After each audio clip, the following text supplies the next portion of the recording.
Two of the most dominant businesses on the planet just reported earnings. Same industry, same network economics, same regulatory pressures, same macro environment. One stock popped, the other fell, and that gap, that divergence between two nearly identical business models, is exactly why we need to talk about this today. Because hiding inside that gap is either a major warning sign or one of the more interesting buying opportunities in the current market. And I want to be very clear about something before we go any further. This is not a video where I say, Visa and Mastercard are great businesses, you should buy them. You already know they're great businesses. That's not useful. What's useful is understanding why the market is treating them differently right now, what the real risks actually are, and then making a clear-eyed call on which one, if either, deserves your capital today. So here's exactly what we're going to cover. We'll start with what just happened in earnings, and why Visa went up while Mastercard went down.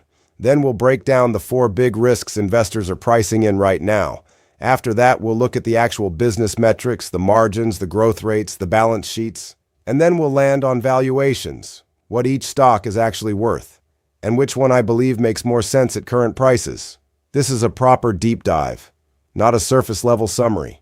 So if that sounds valuable to you, make sure you're subscribed, hit the notification bell, and let's get into it. Let's start with the numbers, because the first question you have to answer is, were these actually good quarters? And the honest answer for both companies is yes.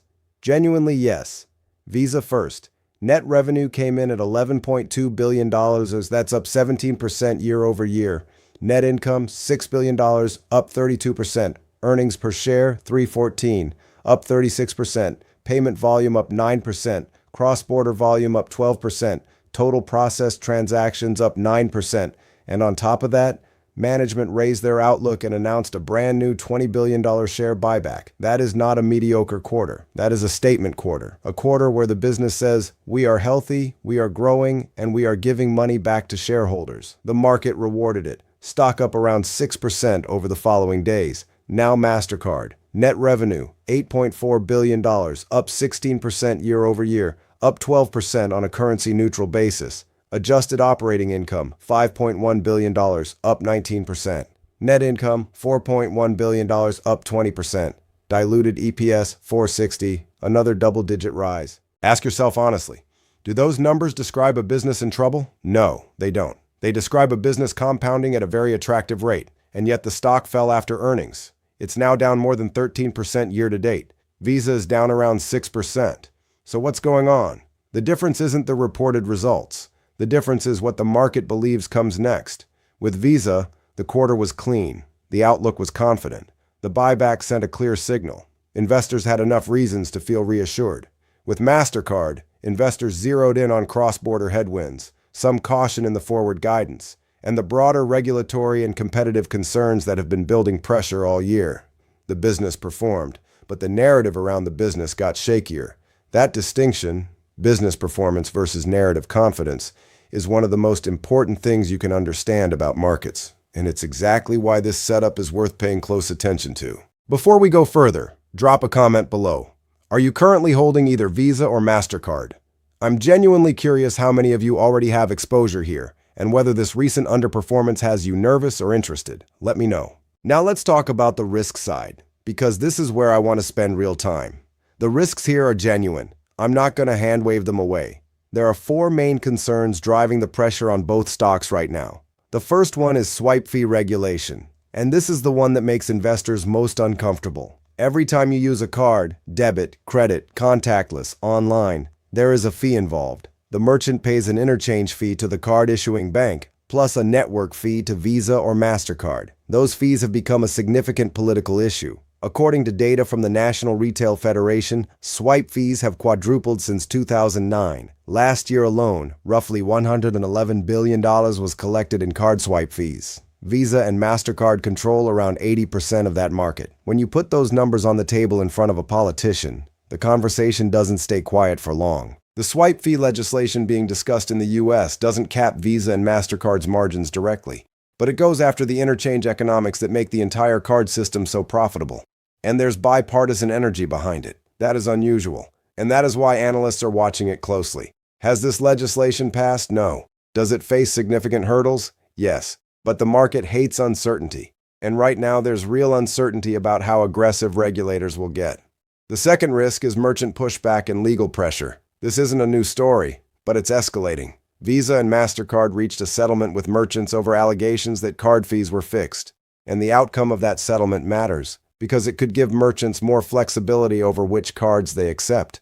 Think about what that means in practice. A merchant could say, "We'll accept a standard Visa, but we won't accept premium rewards cards or airline miles cards." Or they could pass certain card costs directly to the consumer at the point of sale. Does that destroy the Visa and Mastercard networks? No, but it chips away at the premium economics that reward cards generate. And when you're a business priced at a premium multiple, even small structural changes to the economics matter. The third risk is UK and European payment alternatives, and this one doesn't get discussed enough in the US. Europe and the UK are actively trying to reduce their dependence on American payment infrastructure. The concern isn't just about fees, it's about sovereignty, about who controls the payment rails underneath their economies. There are initiatives underway to build out alternative networks. They're not there yet. And building a network with the global acceptance and trust that Visa and Mastercard have isn't something you do in 2 years, but the political will exists, and over a 5 to 10-year horizon, that matters.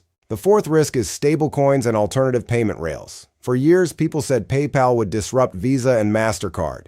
Then it was Apple Pay. Then crypto. None of those disrupted the core network. In fact, many digital payment innovations actually increased card usage because the underlying card rails sat beneath the transaction. But stablecoins are a slightly different story. If a company like Amazon or Walmart issues their own stablecoin, a dollar-pegged digital token, they can move money between buyer and seller without routing through the Visa or Mastercard network at all. No swipe fee, no interchange, no network fee. When the Wall Street Journal reported that Walmart and Amazon were exploring stablecoin infrastructure specifically to reduce payment processing fees, Visa, Mastercard, and American Express stocks all sold off the same day. Now, the counter-argument matters here. Consumers like credit cards. They like reward points. They like fraud protection. They like convenience. These things don't disappear overnight. And here's the thing about Mastercard in particular. They're not sitting still. Their value-added services segment, which includes digital authentication, fraud prevention, business insights, and new payment solutions, grew 22% year over year. Mastercard is actively trying to become a broader payments technology company, not just a card network. But the stablecoin question is real. And investors who watched internet-native payments eat into legacy financial businesses over the past 20 years are right to ask whether this is another version of that story. Which of these four risks worries you most? Regulation, merchant pressure, European alternatives, or stablecoins? Leave a comment below. I read them all. And if you're finding this breakdown valuable, hit that like button. It helps more people find this content. Now I want to come back to the other side of the debate because I don't want this to be a one-sided risk presentation. The business fundamentals here are genuinely exceptional. Let's start with the transaction volumes. Mastercard's gross dollar volume was $2.7 trillion last quarter, up 7% year over year. U.S. growth up 4%. International up 9%. Switch transactions, the actual payment instructions routed through the network, were up 9% year over year and now sitting at just under 44 billion. Cards on the network up 5%. More people, more transactions, more volume, larger network. Visa showed the same thing. Total payments volume growth improved from Q1 to Q2.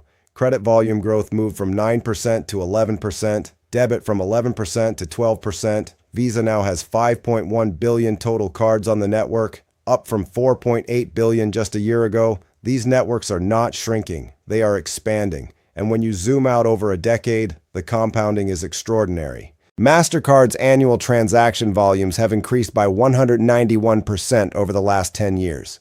Visa's by 165%. But now let's talk margins, because this is where the business model truly reveals itself. Visa's operating margin has gone from 22% in 2005 to 67% today. Think about what that means. They have scaled the business while keeping expenses flat relative to revenue. That is operating leverage at its absolute finest. Mastercard's operating margin has gone from 16% to 59% over the same period. Visa's net income margin sits at around 54%. Cash from operations, $23 billion. Return on equity, 61%. Mastercard's net income margin is around 46%. Cash from operations at over $18 billion. Return on invested capital, and 61%. This is not a normal business. This is one of the best business models in the entire public market, and both companies have been using that cash generation extremely well. Visa has grown revenue from $15 billion in 2016 to around $43 billion today. In that same period, shares outstanding fell from 2.41 billion to 1.94 billion. The business grew. The share count shrank. Earnings per share compound faster. Mastercard did the same. Revenue from $10.8 billion in 2016 to $33.9 billion today. Shares outstanding from 1.1 billion to 901 million. This is what long-term compounding actually looks like in practice. It's not complicated. It's just very difficult to replicate. And one more thing I want to address directly. People talk about disruption like it's easy, like someone can just decide to build an alternative to Visa and Mastercard, and it happens. But think about what these networks actually are. Global merchant acceptance, consumer trust built over decades, fraud detection systems processing billions of transactions, regulatory compliance in 200-plus countries, bank relationships on both sides of every transaction, infrastructure running 24 hours a day, 365 days a year. Building that from scratch is not a 2-year project. It's not a 10-year project. The incumbency advantage here is real, it's deep, and it's one of the reasons that despite 2 decades of disruption threats, from PayPal to crypto, these networks are bigger today than they've ever been. Now let's get to the part that actually determines whether these are good investments today. Visa first. Forward PE, around 23.6 times. Its 5-year average, 26.8 times. So Visa is trading below its own historical average. Not dramatically, but meaningfully. And for a business of this quality, below-average multiples are relatively rare. The dividend yield sits at around 0.82%, slightly above the 5-year average of 0.75%. Running a DCF on the business gives an intrinsic value of around $450 per share. The stock is trading around $328. That's roughly a 21% margin of safety. Wall Street analysts are averaging a $392 target, implying about 20% upside from current levels. Morgan Stanley has a $415 target, which aligns closely with the DCF. The reverse DCF, asking what growth rate is baked into the stock at today's price, shows about 8.7% compounded annual returns. For a business with this profitability and this buyback program, that is not a demanding assumption. If you're looking for the safer buy in this pair, Visa is it. Clean balance sheet, net debt to EBITDA of just 0.33 times. Strong earnings momentum, management confidence clear in the buyback size and the raised outlook. Now Mastercard. Forward PE, around 24.4 times. Its 5-year average, 31.8 times. That gap is much larger than Visa's discount to history. Mastercard is trading nearly 23% below its own historical average multiple. That is a meaningful discount for a business still growing revenue 16% and net income 20%. Dividend yield around 0.70%, above the 5-year average of 0.57%. DCF on Mastercard gives an intrinsic value of approximately $671 per share. Current price around $495. That's an implied margin of safety of roughly 26%. Wall Street consensus target, 640. That's 29% implied upside. The balance sheet is slightly less clean than Visa. Net debt to capital at Mastercard is around 62%. Not alarming given the cash generation power. But it's a real difference relative to Visa's 22%. So here's where that leaves us. Visa, safer. Cleaner fundamentals. Better sentiment. Lower upside but lower risk. Mastercard, more controversial. Deeper discount to history. Larger implied margin of safety, higher potential upside if the market's fears turn out to be overdone. Before the final conclusion, let me know in the comments, which one would you buy today, Visa or Mastercard? Let me be direct about where I land. The risks here are real. Swipe fee legislation is not just noise. Merchant pressure is not going away. European alternatives are something to monitor, and stablecoins, even if they're years from being a genuine threat, are a legitimate long-term question. I'm not going to tell you these are risk-free stocks. They're not. But here is the equally important truth. The market is not punishing broken businesses. It's punishing elite businesses because of future uncertainty. That is a very different situation.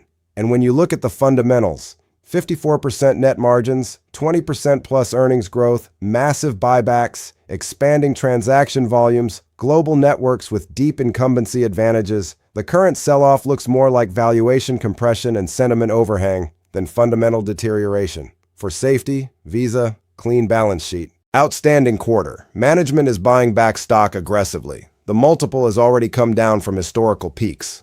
At around 21% below my intrinsic value estimate, it looks attractive for a long-term holder. For potential upside, Mastercard. It's the more controversial call. The market is clearly more worried about Mastercard's exposure to cross-border headwinds and regulatory pressure. But the business is still compounding at a strong rate, and a 26% discount to my DCF estimate is notable for a company of this caliber. If I had to pick one today, I'd lean toward Mastercard. Not dramatically, not without acknowledging the extra risk.